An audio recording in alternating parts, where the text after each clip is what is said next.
오늘도 구독자분의 학습법 문의 댓글 답변을 영상으로 해보겠습니다. 제가 원래는 댓글로 답을 드리는데요. 가끔 이렇게 영상으로 답을 해볼게요. 바로 가보겠습니다. 천일문 기본편을 언제부터 시작하는 게 좋을지 문의하시는 거였어요. 지금 자녀분이 초등학교 5학년 학생이고 학원에서 이제 중학영문법을 들어가고 있다고 합니다. 지금 영상을 보고 계시는 분들께서는 각자 상황이 다 다르고 학년도 다르겠죠.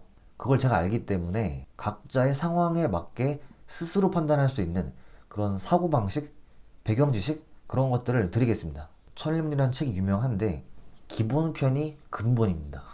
그러니까 맨 처음에는 한 권밖에 없었는데 그 한 권이 바로 천일문 기본편이었어요. 이 책은 한문의 천자문 컨셉이죠. 이 천일문 속에 있는 1001개의 영어 문장을 잘 학습하다 보면 자기도 모르게 문장 속에서 영어에 관해서 필요한 것들을 배울 수 있게 되는 거예요. 그리고 좀 더 디테일하게 말씀드리면 천일문은 구문 학습책입니다. 구문이 뭔지 알아야겠죠. 문법이 있고 구문이 있는 건데 이 둘이 굉장히 비슷하기도 하면서 살짝 다르기도 합니다. 예를 들어 투 부정사를 배울 때 밑줄 친 투 부정사의 용법을 맞추시오, 이런 문제를 풀거나 같은 용법으로 쓰인 것을 고르시오, 이런 객관식 문제 있잖아요. 이런 걸 푸는 거는 문법 학습입니다. 그런데 똑같은 투 부정사인데 주어, 목적어, 보어, 명사를 꾸미는 수식어, 명사 이외의 다른 것들을 꾸미는 수식어, 이런 식의 문장 구조, 문장 성분의 관점에서 접근을 하고 해석의 관점에서 접근을 하는 것을 구문학습이라고 부릅니다. 좀 이해가 안 가시면 문법을 해석의 관점에서 바라보는 것이 구문이다, 이렇게 생각하시면 좀 쉬워요. 그렇다면 문법이 먼저일까요? 구문이 먼저일까요? 당연히 문법이 먼저입니다. 문법과 구문은 굉장히 겹치면서 비슷하기도 하지만 문법이 먼저일 수밖에 없어요. 문법은 규칙이에요. 약속입니다. 기초적인 부분에서는 가령 he 다음에는 is를 써야 되고 I는 am을 써야 하고 주어가 3인칭 단수 현재일 때는 동사에 s를 붙여야 합니다. 이런 식의 굉장히 디테일한 약속들까지 배우는 게 문법이에요. 인간 커리큘럼을 보면 대부분 문법이 먼저고 그 다음이 구문입니다. 문법을 안 하고서 구문을 하는 것도 가능은 한데 물론 이때 안 하고서는 진짜 아예 안 돼 있으면 안 되겠죠. 그러니까 문법이 정리가 덜 된 상태로 구문을 하는 것도 가능합니다. 그런데 그 상황과 문법을 잘 정리하고서 구문 학습을 하는 상황, 그 두 가지를 비교하면요, 비교가 안 됩니다. 문법을 정리하고 나서 하는 학습이 훨씬 더 효율적이에요. 흡수율이 엄청납니다. 천일문 기본편의 목차를 한번 보시면요, 오? 할 수 있습니다.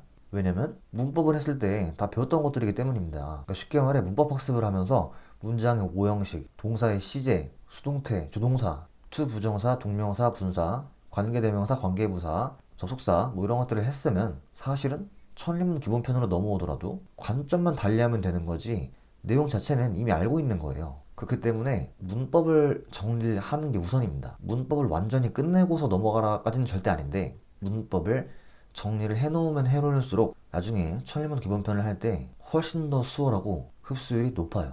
그러면 문법을 얼마큼 해야 될까요? 간단합니다.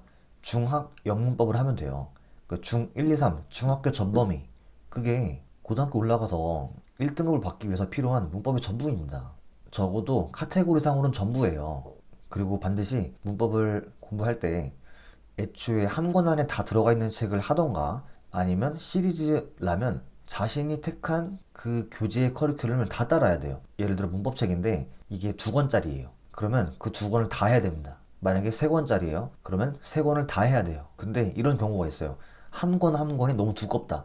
그러면 저는 제대로 다 할 거 아니면 차라리 딴 책을 하는 걸 추천드립니다. 그 책을 잘못 시작하게 되면요, 영어가 질려버릴 수도 있고 분명히 열심히 했는데 다 끝내지 못할 수가 있어요. 같은 시간을 투자했는데 좀 더 컴팩트한 교재를 골랐으면 적어도 카테고리 상으로는 학습을 다 끝낼 수 있는데 너무 두꺼운 책을 해버리면 3분의 1을 푸느라 엄청난 시간을 써버리게 됩니다. 항상 문법책을 고를 때 목차를 잘 봐야 됩니다. 두껍다고 해서 모든 내용이 다 있는 게 아니에요. 반복적인 드릴 문제가 뭐 좋기도 하지만 그거를 수록하느라 한 권 안에 문법을 다 담을 수가 없는 경우가 많기 때문에, 그러니까 두꺼운 책이 무조건 안 좋다가 아니라 자기가 감당할 수 있는 수준이 있을 거 아니에요. 내가 학습량이 좋다, 학습량이 많다, 그러면 두꺼운 책을 해도 괜찮은데 학습량이 많지도 않은 사람이 두꺼운 책을 고르는 거는 그거를 다 끝내봤자 3분의 1밖에 안 끝난다는 걸 알고서 시작해야 돼요. 아무튼 중학교 영문법 중 1, 2, 3 영문법을 끝내면, 그러고 나면 천일문 기본편 제대로 할 수 있습니다. 결론은 간단한데 영문법의 범위, 이거를 똑바로 알아야 돼요. 그래도 모르시겠으면 이 천일문 기본 목차를 보시고, 그러니까 천일문 기본편의 목차 말씀드리는 거예요. 그 목차에 속해 있는 문법을 다 할 때까지 하면 됩니다. 그거 했으면 넘어가라 이거죠. 예, 참고로 문법에 너무나 목을 맬 필요 없습니다. 너무 오래 하면 안 돼요, 문법이. 문법은 빨리빨리 하고서, 대충 하란 말은 아니지만 빨리 하고서 구문으로, 그러니까 천일문으로 넘어가야 돼요. 왜냐면 문법을 뭐 얼마나 하실 건데요. 뭐 심화학습? 뭐 그게 어떤 건데요. 약간 수학 경시대 문제 풀듯이 막 하는 거요? 그런 거 안 좋습니다. 그런 거 안 나와요. 물론 특이하게 그런 게 나오는 고등학교가 있죠. 그러면 그때 가서 그걸 특화해서 준비하면 되는 거지. 뭐 얼마나 문법을 많이 하려고요. 그럼 무슨 영어를 대충 하라는 거냐? 아닙니다. 문법을 하고 그걸 바탕으로 구문을 하고 그 다음에 폭넓은 독해학습을 해야죠.